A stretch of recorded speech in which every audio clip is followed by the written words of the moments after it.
Assalamualaikum warahmatullahi wabarakatuh. Perkenalkan, nama saya Iva Elgi Prasyo dari Fakultas Kesehatan D3 Keperawatan. Di sini saya akan membacakan hasil PPT yang berjudul COVID-19. Pokok bahasan, pengertian COVID-19, definisi operasional OTP, PDP, probable, konfirmasi, pencegahan dan pengendalian infeksi, komunikasi resiko dan pemberdayaan masyarakat, metode dan pesan kunci promosi kesehatan. Coronavirus. Penyebab COVID-19 adalah virus yang tergolong dalam famili coronavirus. Coronavirus merupakan virus RNA strain tunggal positif, berkapsul dan tidak bersegmen. Coronavirus yang menjadi etiologi COVID-19 termasuk dalam genus Beta Coronavirus. Umumnya berbentuk bundar dengan beberapa pleomorfik dan berdiameter 60-140 nm. SARS-CoV-2 sensitif terhadap sinyal ultraviolet dan panas. Efektif dapat dinonaktifkan dengan pelarut lemak, lipid, solvent seperti ether, etanol 75%, etanol, disinfektan yang mengandung klorin, asam peroksiasetat dan kloroform, kecuali koleksidin. Penularan. Masa inkubasi COVID-19 rata-rata 5-6 hari dengan rank antara 1 dan 14 hari, namun dapat mencapai 14 hari. Risiko penularan tertinggi diperoleh di hari-hari pertama penyakit disebabkan oleh konsentrasi virus pada sekret yang tinggi. Orang yang terinfeksi dapat menularkan sampai dengan 48 jam sebelum onset gejala bersimptomatik dan sampai dengan 14 hari setelah onset gejala. Periode presimptomatik karena memungkinkan virus menyebar melalui droplet atau kontak dengan benda yang berkontaminasi. COVID-19 utamanya ditularkan dari orang yang bergejala simptomatik ke orang lain yang berada jarak dekat melalui droplet. Droplet merupakan partikel berisi air dengan diameter 5-10 m. Penularan droplet terjadi ketika seorang berada pada jarak dekat dalam 1 meter dengan seseorang yang memiliki gejala pernapasan, misalnya batuk atau bersin, sehingga droplet beresiko mengenai mukosa, mulut dan hidung, atau konjungtiva mata.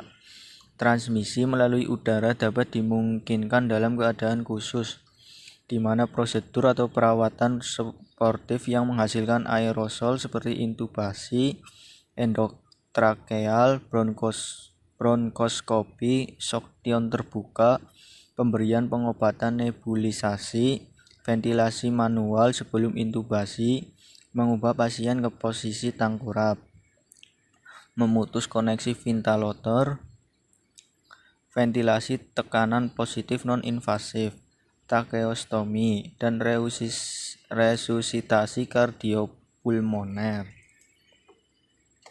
Gejala COVID-19: demam, rasa lelah, dan batuk kering. Beberapa pasien mungkin mengalami rasa nyeri dan sakit hidung tersumbat, pilek, nyeri kepala, konjungtivitis, sakit tenggorokan, diare, hilang penciuman, dan pembauan atau ruam kulit. Orang lanjut usia, lansia, dan orang dengan kondisi medis yang sudah ada sebelumnya seperti tekanan darah tinggi, gangguan jantung dan paru-paru, diabetes dan kanker beresiko lebih besar mengalami keparahan. Definisi operasional istilah terbaru. 1. Kasus suspek. Seseorang yang memiliki salah satu dari kriteria berikut: A. Orang dengan infeksi saluran pernafasan akut atau ISPA dan pada 14 hari terakhir sebelum timbul gejala memiliki riwayat perjalanan atau tinggal di negara atau wilayah Indonesia yang melaporkan transmisi lokal. B. Orang dengan salah satu gejala atau tanda ISPA dan pada 14 hari terakhir sebelum timbul gejala memiliki riwayat kontak dengan kasus konfirmasi atau probable COVID-19. C. Orang dengan ISPA berat atau pneumonia berat yang membutuhkan perawatan perawatan di rumah sakit dan tidak ada penyebab lain berdasarkan gambar klinis yang meyakinkan. Istilah pasien dalam pengawasan PDP saat ini dikenal kembali dengan istilah kasus suspek. 2. Kasus probable. Kasus suspek dengan ISPA berat atau ARDS atau meninggal dengan gambaran klinis yang meyakinkan COVID-19 dan belum ada hasil pemeriksaan laboratorium. 3. Kasus konfirmasi. Seseorang yang dinyatakan positif terinfeksi virus COVID-19 yang dibuktikan dengan pemeriksaan laboratorium RT-PCR. 2. Kasus konfirmasi dibagi menjadi 2. A. Kasus konfirmasi dengan gejala. B. Kasus konfirmasi tanpa gejala. Kontak erat. Orang yang memiliki riwayat kontak dengan kasus probable atau konfirmasi COVID-19. Riwayat kontak yang dimaksud antara lain: A. Kontak tatap muka atau berdekatan dengan kasus probable atau kasus konfirmasi dalam radius 1 meter dan dalam jangka waktu 15 menit atau lebih.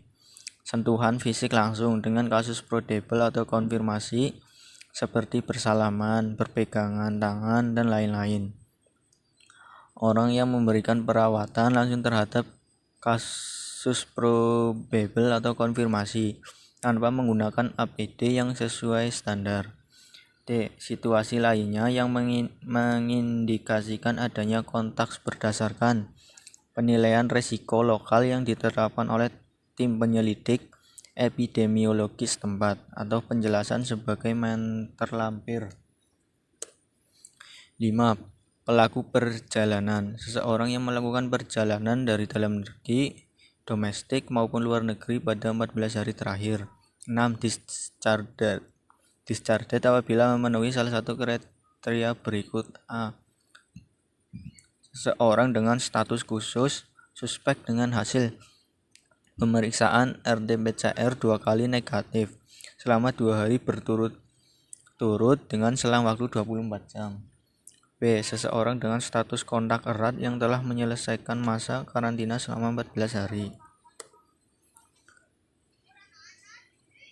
Pesan yang disampaikan antara lain: mencuci dengan sabun dan air mengalir serta bilas setidaknya 40-60 detik.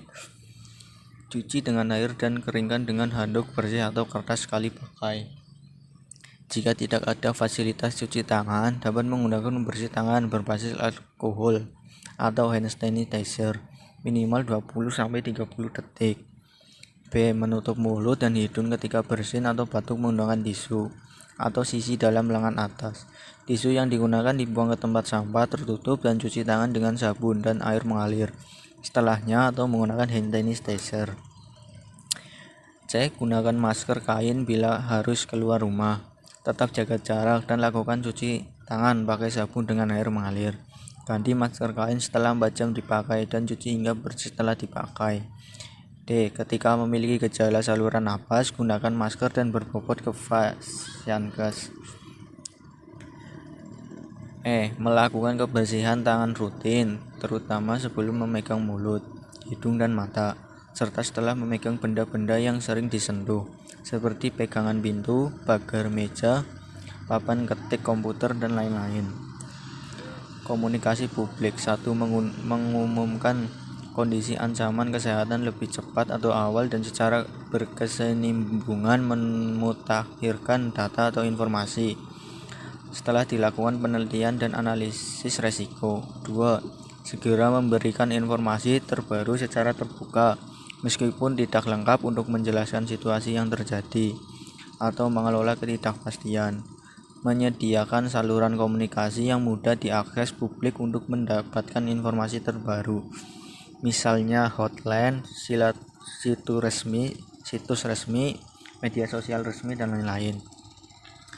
Menggunakan saluran komunikasi yang terpercaya dan efektif secara rutin untuk dapat dimanfaatkan oleh publik. Mengidentifikasi dan mengaktifkan influencer terpercaya untuk membantu menyebarkan konten positif kepada masyarakat. Pemberdayaan masyarakat. 1. Menganalisis persepsi resiko dengan cepat mengaitkan informasi formal dan informasi yang ada. 2. Memetakan publik menerima pesan untuk tanggap cepat komunikasi, misalnya masyarakat yang terdampak, petugas kesehatan, pemimpin politik, lembaga donor, dan lain-lain. 3. Menerjemahkan materi KIA ke dalam bahasa yang mudah dipahami masyarakat, baik bahasa lokal maupun nasional, dan menyesuaikan dengan kaidah atau literasi bahasa Indonesia. 4. Menggerakkan influencer, misalnya tokoh masyarakat, tokoh agama, petugas kesehatan di tabib tradisional, dan lain-lain. Dan jaringan komunikasi yang ada atau misorganisasi kemasyarakatan atau LSM kesehatan, kelompok perempuan PKK, serikat pekerja, relawan kesehatan masyarakat atau penggerak sosial untuk polio, malaria, HIV yang dapat digunakan untuk pelibatan masyarakat. Sekian yang bisa saya sampaikan, kurang lebihnya saya ucapkan terima kasih. Wassalamualaikum warahmatullahi wabarakatuh.